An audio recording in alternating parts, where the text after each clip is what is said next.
Part 5, Chapter 1. The morning that followed the fateful interview with Donia and her mother brought sobering influences to bear on Pyotr Petrovitch. Intensely unpleasant as it was, he was forced little by little to accept as a fact beyond recall what had seemed to him only the day before fantastic and incredible. The black snake of wounded vanity had been gnawing at his heart all night. When he got out of bed, Pyotr Petrovitch immediately looked in the looking-glass. He was afraid that he had jaundice.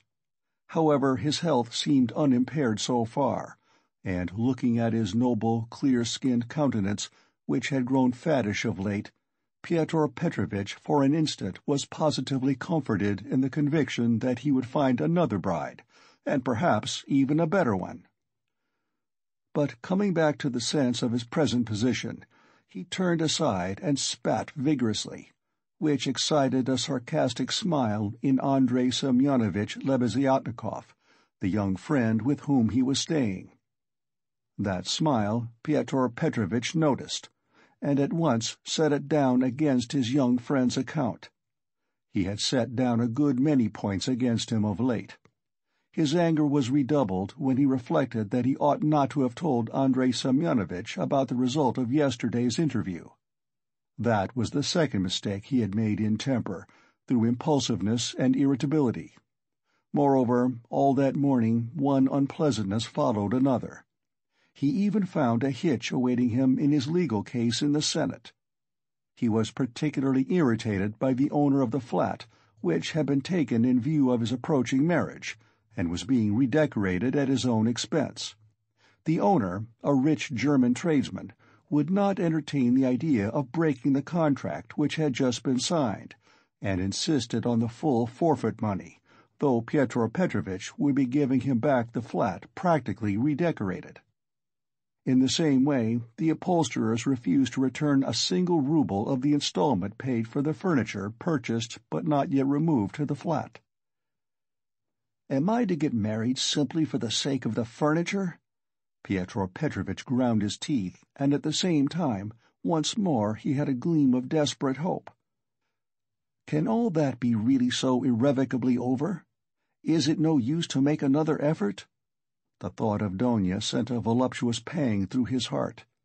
He endured anguish at that moment, and if it had been possible to slay Raskolnikov instantly by wishing it, Pyotr Petrovitch would promptly have uttered the wish. "It was my mistake, too, not to have given them money," he thought, as he returned dejectedly to Lebeziatnikov's room. "And why on earth was I such a Jew? It was false economy. I meant to keep them without a penny so that they should turn to me as their providence, and look at them. Phoo! If I'd spent some 1,500 rubles on them for the trousseau and presents, on knickknacks, dressing-cases, jewelry, materials, and all that sort of trash from Knopf's and the English shop, my position would have been better, and stronger. They could not have refused me so easily.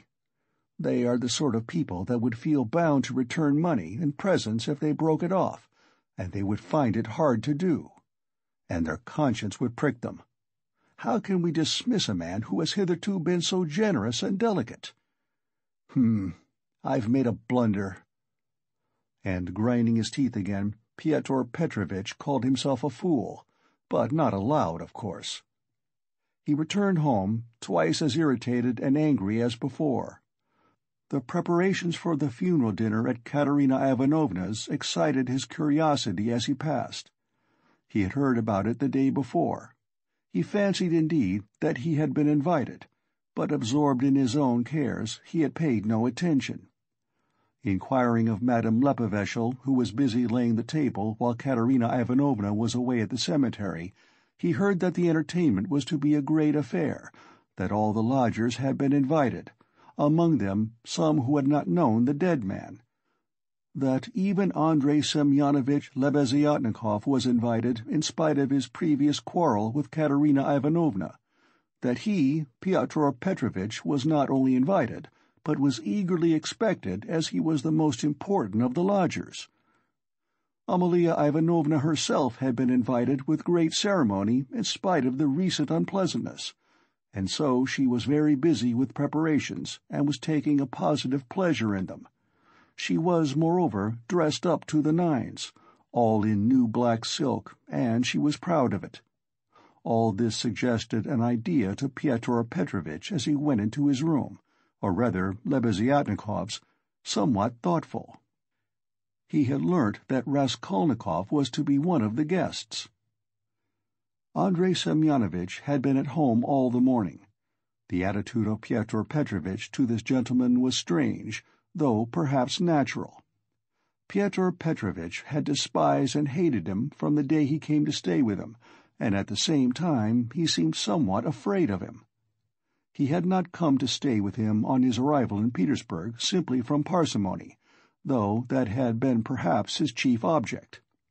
He had heard of Andrei Semyonovitch, who had once been his ward, as a leading young progressive who was taking an important part in certain interesting circles, the doings of which were a legend in the provinces.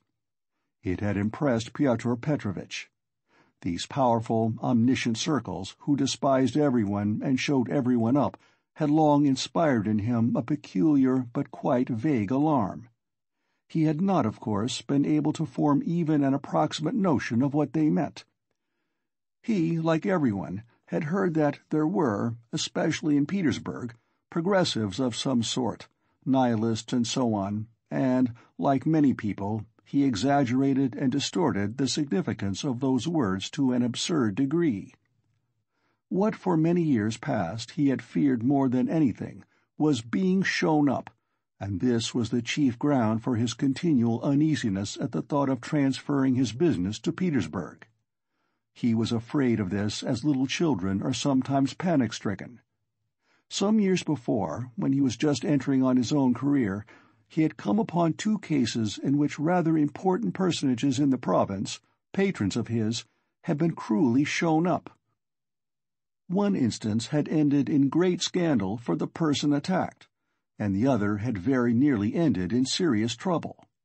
For this reason, Pyotr Petrovitch intended to go into the subject as soon as they reached Petersburg, and, if necessary, to anticipate contingencies by seeking the favor of our younger generation.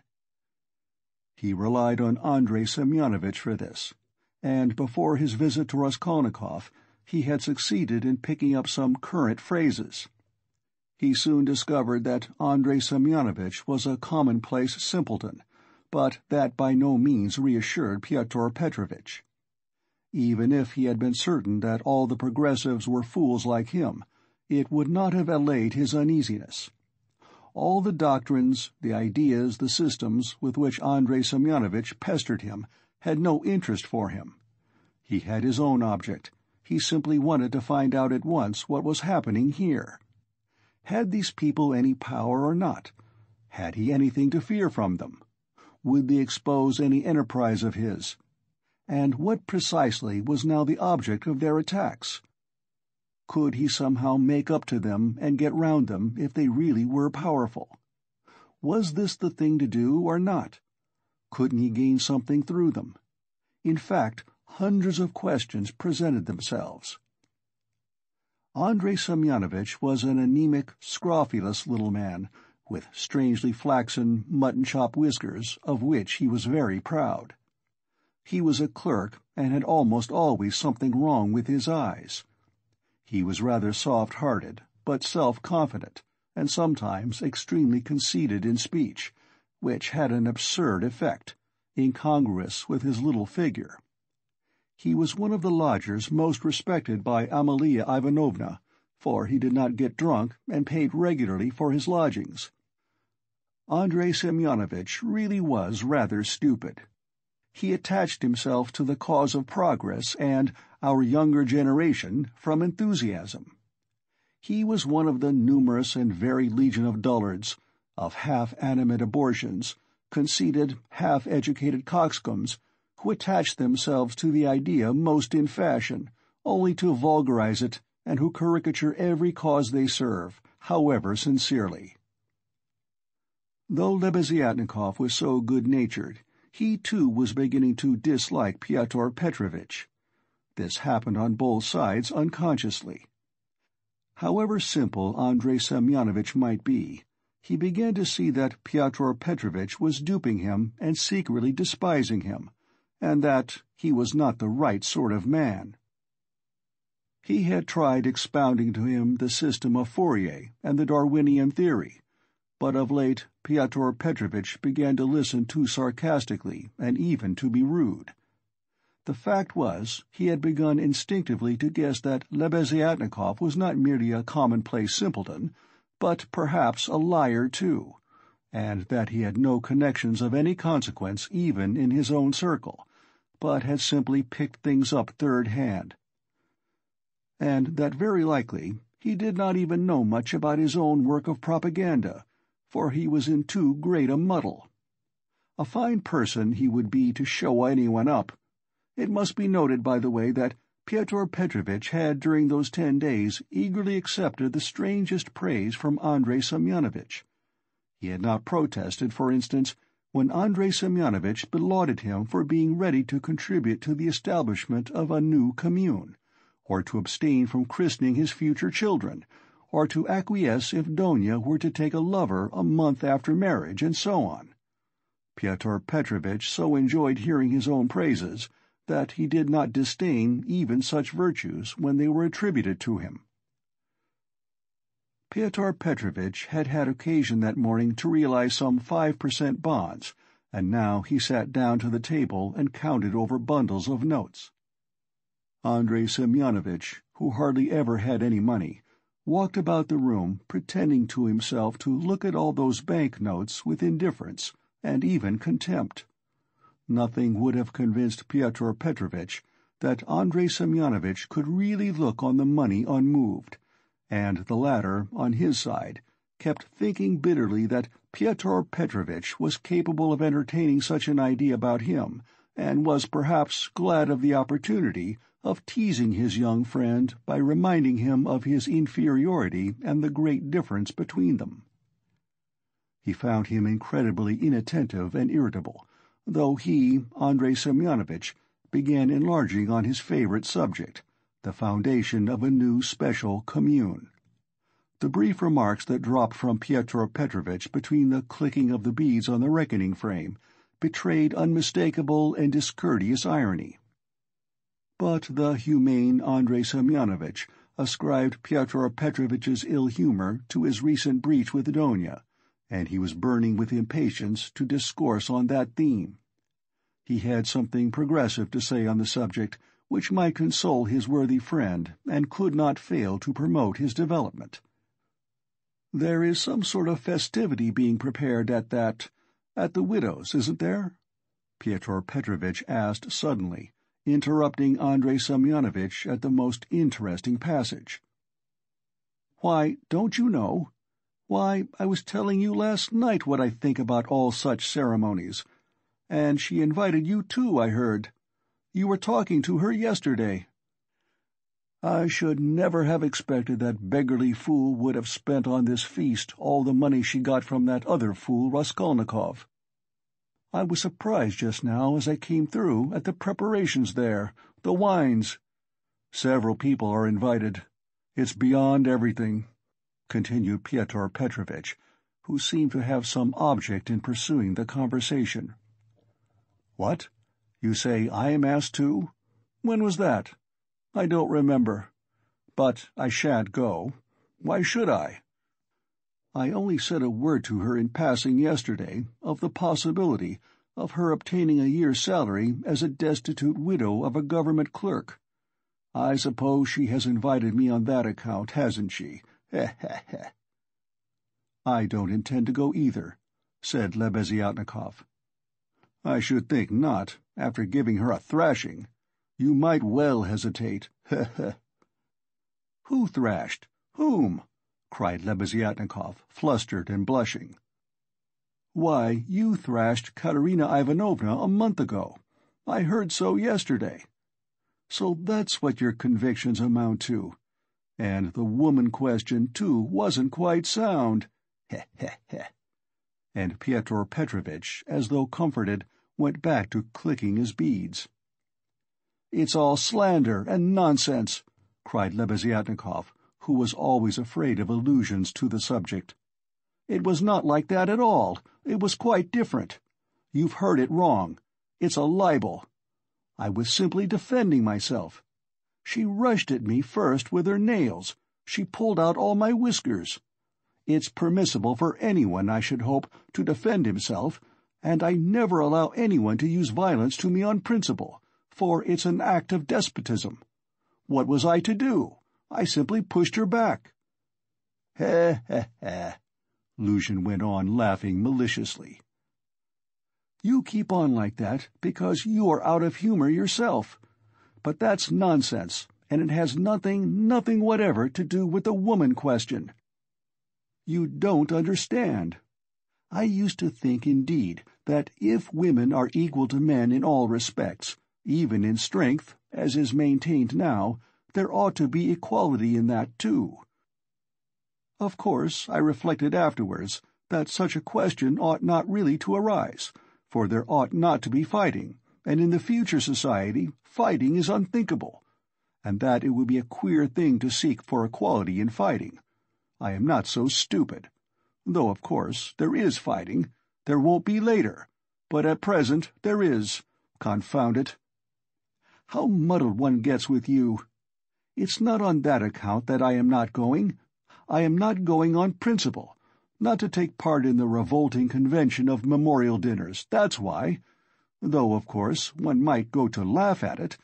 I am sorry there won't be any priests at it. I should certainly go if there were." "Then you would sit down at another man's table and insult it and those who invited you, eh?" "Certainly not insult, but protest. I should do it with a good object. I might indirectly assist the cause of enlightenment and propaganda. It's a duty of every man to work for enlightenment and propaganda, and the more harshly, perhaps, the better. I might drop a seed, an idea, and something might grow up from that seed. How should I be insulting them? They might be offended at first, but afterwards they'd see I'd done them a service. You know, Terebieva, who is in the community now, was blamed because when she left her family and devoted herself, she wrote to her father and mother that she wouldn't go on living conventionally and was entering on a free marriage, and it was said that that was too harsh, that she might have spared them and have written more kindly. I think that's all nonsense, and there's no need of softness. On the contrary, what's wanted is protest. Varents had been married 7 years. She abandoned her 2 children. She told her husband straight out in a letter, "I have realized that I cannot be happy with you. I can never forgive you that you have deceived me by concealing from me that there is another organization of society by means of the communities. I have only lately learned it from a great-hearted man to whom I have given myself, and with whom I am establishing a community. I speak plainly because I consider it dishonest to deceive you. Do as you think best. Do not hope to get me back. You are too late. I hope you will be happy." That's how letters like that ought to be written. Is that Terebieva the one you said had made a 3rd free marriage? No, it's only the 2nd, really. But what if it were the 4th? What if it were the 15th? That's all nonsense. And if ever I regretted the death of my father and mother, it is now, and I sometimes think if my parents were living what a protest I would have aimed at them. I would have done something on purpose. I would have shown them. I would have astonished them. I am really sorry there is no one. To surprise, Well, be that as you will, Pyotr Petrovitch interrupted. But tell me this. Do you know the dead man's daughter, the delicate-looking little thing? It's true what they say about her, isn't it? What of it? I think, that is, it is my own personal conviction that this is the normal condition of women. Why not? I mean, distinguons. In our present society, it is not altogether normal, because it is compulsory. But in the future society, it will be perfectly normal, because it will be voluntary. Even as it is, she was quite right. She was suffering, and that was her asset, so to speak, her capital, which she had a perfect right to dispose of. Of course, in the future society, there will be no need of assets, but her part will have another significance, rational and in harmony with her environment. As to Sofia Semyonovna personally, I regard her action as a vigorous protest against the organization of society, and I respect her deeply for it. I rejoice indeed when I look at her. I was told that you got her turned out of these lodgings. Lebeziatnikov was enraged. "That's another slander," he yelled. "It was not so at all. That was all Katerina Ivanovna's invention, for she did not understand. And I never made love to Sofia Semyonovna. I was simply developing her, entirely disinterestedly, trying to rouse her to protest. All I wanted was her protest, and Sofia Semyonovna could not have remained here anyway." "Have you asked her to join your community?" "You keep on laughing, and very inappropriately, allow me to tell you. You don't understand. There is no such role in a community. The community is established that there should be no such roles. In a community, such a role is essentially transformed, and what is stupid here is sensible there. What, under present conditions, is unnatural becomes perfectly natural in the community. It all depends on the environment. It's all the environment, and man himself is nothing. And I am on good terms with Sofia Semyonovna to this day, which is a proof that she never regarded me as having wronged her. I am trying now to attract her to the community, but on quite a different footing. What are you laughing at? We are trying to establish a community of our own, a special one, on a broader basis. We have gone further in our convictions. We reject more. And meanwhile, I'm still developing Sofia Semyonovna. She has a beautiful, beautiful character." "And you take advantage of her fine character, eh? Heh.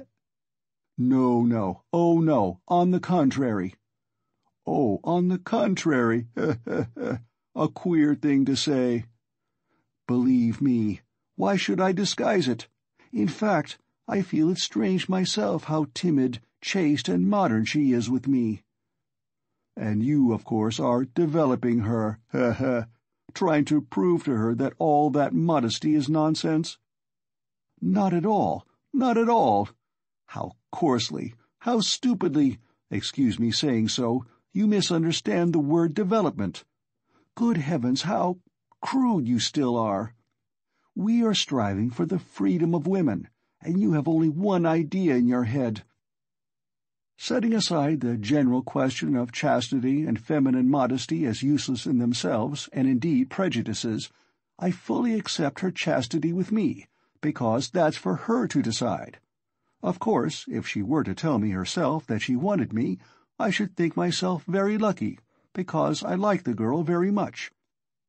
But as it is, no one has ever treated her more courteously than I, with more respect for her dignity. I wait in hopes, that's all." "You had much better make her a present of something. I bet you never thought of that." "You don't understand, as I've told you already.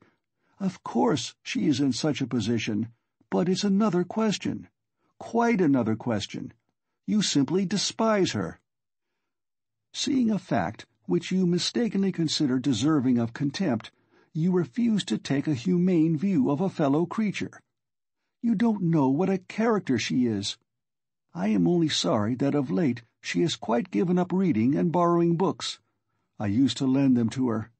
I am sorry, too, that, with all the energy and resolution in protesting, which she has already shown once, she has little self-reliance, little, so to say, independence, so as to break free from certain prejudices and certain foolish ideas.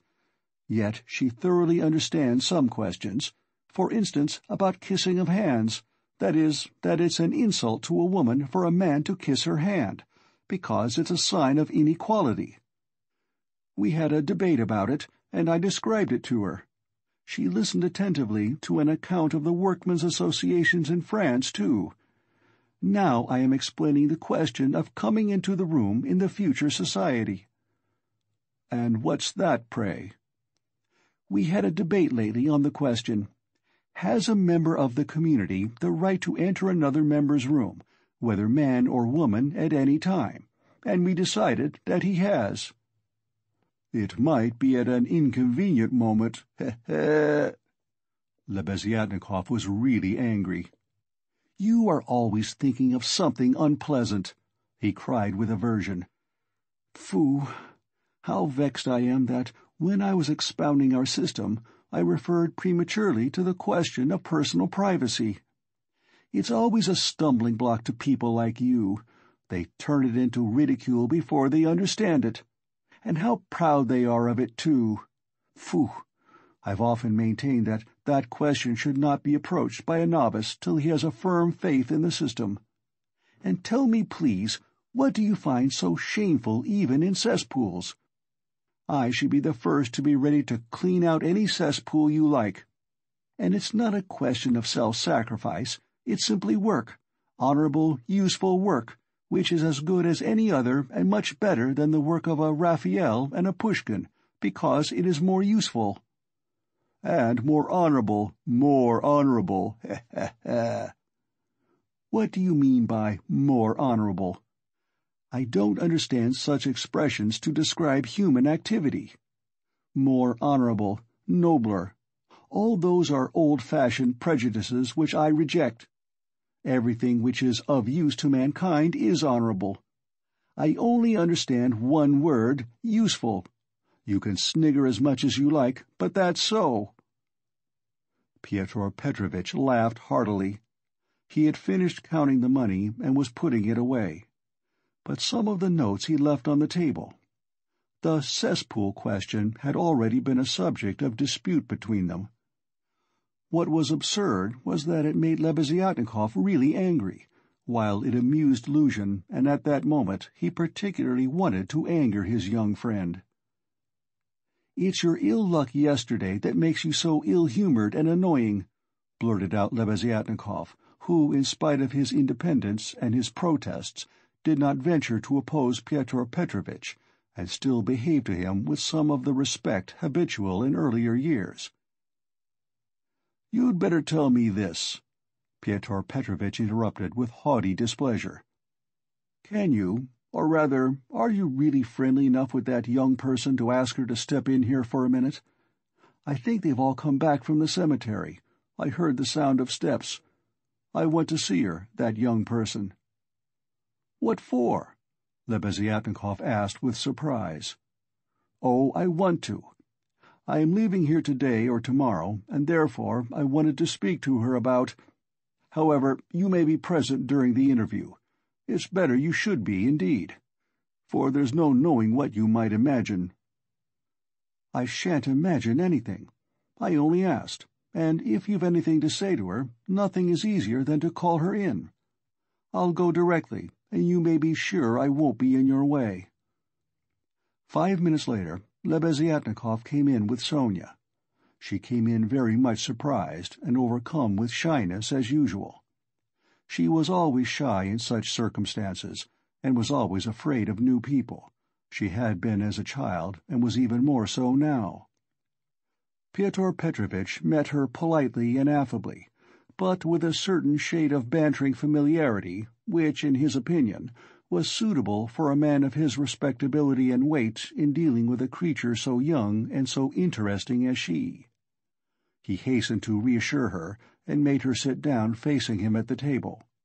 Sonia sat down, looked about her, at Lebeziatnikov, at the notes lying on the table, and then again at Pyotr Petrovitch, and her eyes remained riveted on him. Lebeziatnikov was moving to the door. Pyotr Petrovitch signed to Sonia to remain seated, and stopped Lebeziatnikov. "Is Raskolnikov in there? Has he come?" he asked him in a whisper. "Raskolnikov? Yes. Why? Yes, he is there. I saw him just come in. Why?" "Well, I particularly beg you to remain here with us, and not to leave me alone with this young woman. I only want a few words with her, but God knows what they may make of it. I shouldn't like Raskolnikov to repeat anything. You understand what I mean?" "I understand."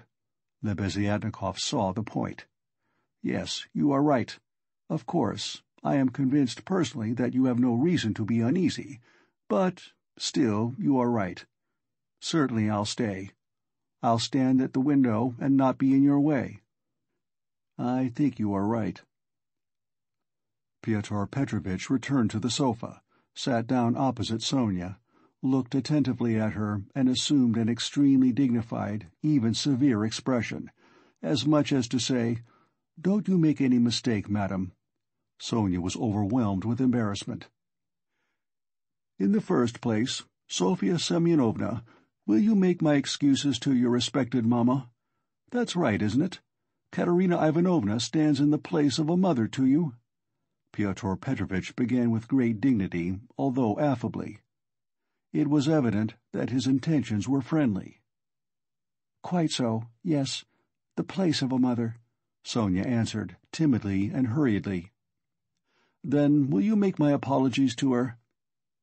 Through inevitable circumstances, I am forced to be absent, and shall not be at the dinner, in spite of your mamma's kind invitation." "Yes, I'll tell her, at once." And Sonia hastily jumped up from her seat. "Wait, that's not all." Pyotr Petrovitch detained her, smiling at her simplicity and ignorance of good manners. "And you know me little, my dear Sofya Semyonovna, if you suppose I would have ventured to trouble a person like you for a matter of so little consequence affecting myself only. I have another object." Sonia sat down hurriedly. Her eyes rested again for an instant on the grey and rainbow-colored notes that remained on the table, but she quickly looked away and fixed her eyes on Pyotr Petrovitch. She felt it horribly indecorous, especially for her, to look at another person's money. She stared at the gold eyeglass which Pyotr Petrovitch held in his left hand, and at the massive and extremely handsome ring with a yellow stone on his middle finger. But suddenly she looked away, and, not knowing where to turn, ended by staring Pyotr Petrovitch again straight in the face. After a pause of still greater dignity, he continued. "I chanced yesterday in passing to exchange a couple of words with Katerina Ivanovna, poor woman. That was sufficient to enable me to ascertain that she is in a position, preternatural, if one may so express it." "Yes, preternatural," Sonia hurriedly assented. "Or it would be simpler and more comprehensible to say ill." "Yes, simpler and more yes, ill." "Quite so. So then, from a feeling of humanity, and so to speak compassion, I should be glad to be of service to her in any way, foreseeing her unfortunate position. I believe the whole of this poverty-stricken family depends now entirely on you." "Allow me to ask," Sonia rose to her feet, "did you say something to her yesterday of the possibility of a pension? Because she told me you had undertaken to get her one. Was that true?" "Not in the slightest, and indeed it's an absurdity. I merely hinted at her obtaining temporary assistance as the widow of an official who had died in the service, if only she has patronage. But apparently your late parent had not served his full term, and had not indeed been in the service at all of late. In fact, if there could be any hope, it would be very ephemeral, because there would be no claim for assistance in that case, far from it. And she is dreaming of a pension already. A go-ahead lady." "Yes, she is, for she is credulous and good-hearted, and she believes everything from the goodness of her heart, and she is like that. Yes, you must excuse her," said Sonia, and again she got up to go. "But you haven't heard what I have to say." "No, I haven't heard," muttered Sonia. "Then sit down." She was terribly confused. She sat down again a third time. "Seeing her position with her unfortunate little ones, I should be glad, as I have said before, so far as lies in my power, to be of service. That is, so far as is in my power, not more. One might, for instance, get up a subscription for her, or a lottery, something of the sort, such as is always arranged in such cases by friends, or even outsiders desirous of assisting people. It was of that I intended to speak to you. It might be done." "Yes, yes, God will repay you for it," faltered Sonia, gazing intently at Pyotr Petrovitch. "It might be, but we will talk of it later. We might begin it today. We will talk it over this evening, and lay the foundation, so to speak. Come to me at 7 o'clock. Mr. Lebeziatnikov, I hope, will assist us. But there is one circumstance of which I ought to warn you beforehand, and for which I venture to trouble you, Sofia Semyonovna, to come here. In my opinion, money cannot be, indeed it's unsafe to put it into Katerina Ivanovna's own hands. The dinner today is a proof of that. Though she has not, so to speak, a crust of bread for tomorrow, and, well, boots or shoes or anything, she has bought today Jamaica rum, and even, I believe, Madeira, and coffee. I saw it as I passed through. Tomorrow it will all fall upon you again. They won't have a crust of bread. It's absurd, really, and so, to my thinking, a subscription ought to be raised so that the unhappy widow should not know of the money, but only you, for instance. Am I right?" "I don't know. This is only today, once in her life. She was anxious to do honor, to celebrate the memory, and she is very sensible. But just as you think, and I shall be very, very, they will all be, and God will reward, and the orphans." Sonia burst into tears. "Very well, then, keep it in mind. And now will you accept for the benefit of your relation the small sum that I am able to spare, from me personally? I am very anxious that my name should not be mentioned in connection with it. Here, having, so to speak, anxieties of my own, I cannot do more." And Pyotr Petrovitch held out to Sonia a 10-ruble note, carefully unfolded. Sonia took it, flushed crimson, jumped up, muttered something, and began taking leave. Pyotr Petrovitch accompanied her ceremoniously to the door. She got out of the room at last, agitated and distressed, and returned to Katerina Ivanovna, overwhelmed with confusion. All this time Lebeziatnikov had stood at the window or walked about the room, anxious not to interrupt the conversation. When Sonia had gone, he walked up to Pyotr Petrovitch and solemnly held out his hand. "I heard and saw everything," he said, laying stress on the last verb. "That is honorable. I mean to say, it's humane. You wanted to avoid gratitude, I saw. And although I cannot, I confess, in principle, sympathize with private charity, for it not only fails to eradicate the evil, but even promotes it, yet I must admit that I saw your action with pleasure. Yes, yes, I like it." "That's all nonsense," muttered Pyotr Petrovitch, somewhat disconcerted, looking carefully at Lebeziatnikov. "No, it's not nonsense.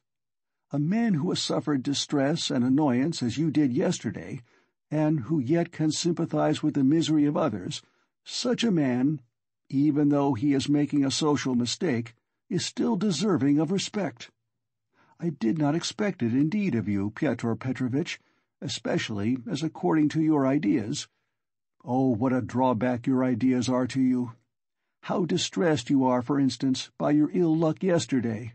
cried the simple-hearted Lebeziatnikov, who felt a return of affection for Pyotr Petrovitch. "And what do you want with marriage, with legal marriage, my dear, noble Pyotr Petrovitch? Why do you cling to this legality of marriage? Well, you may beat me if you like, but I am glad, positively glad it hasn't come off, that you are free, that you are not quite lost for humanity. You see, I've spoken my mind. Because I don't want in your free marriage to be made a fool of, and to bring up another man's children. That's why I want legal marriage," Luzhin replied in order to make some answer. He seemed preoccupied by something. "Children? You referred to children." Lebeziatnikov started off like a war-horse at the trumpet call. "Children are a social question, and a question of first importance, I agree. But the question of children has another solution. Some refuse to have children altogether, because they suggest the institution of the family. We'll speak of children later, but now as to the question of honor, I confess that's my weak point. That horrid, military, Pushkin expression is unthinkable in the dictionary of the future. What does it mean indeed? It's nonsense. There will be no deception in a free marriage. That is only the natural consequence of a legal marriage, so to say, it's correction, a protest. So that indeed it's not humiliating. And if I ever, to suppose an absurdity, were to be legally married, I should be positively glad of it. I should say to my wife, 'My dear, hitherto I have loved you. Now I respect you, for you've shown you can protest.' You laugh. That's because you're incapable of getting away from prejudices. Confound it all. I understand now where the unpleasantness is of being deceived in a legal marriage, but it's simply a despicable consequence of a despicable position in which both are humiliated. When the deception is open, as in a free marriage, then it does not exist. It's unthinkable. Your wife will only prove how she respects you by considering you incapable of opposing her happiness and avenging yourself on her for her new husband. Damn it all, I sometimes dream if I were to be married. Phoo! I mean, if I were to be married, legally or not, it's just the same. I should present my wife with a lover, if she had not found one herself. 'My dear,' I should say, 'I love you, but even more than that, I desire you to respect me. See? Am I not right?'" Pyotr Petrovitch sniggered as he listened, but without much merriment. He hardly heard it indeed. He was preoccupied with something else, and even Lebeziatnikov at last noticed it. Pyotr Petrovitch seemed excited and rubbed his hands. Lebeziatnikov remembered all this and reflected upon it afterwards. End of Part 5, Chapter 1.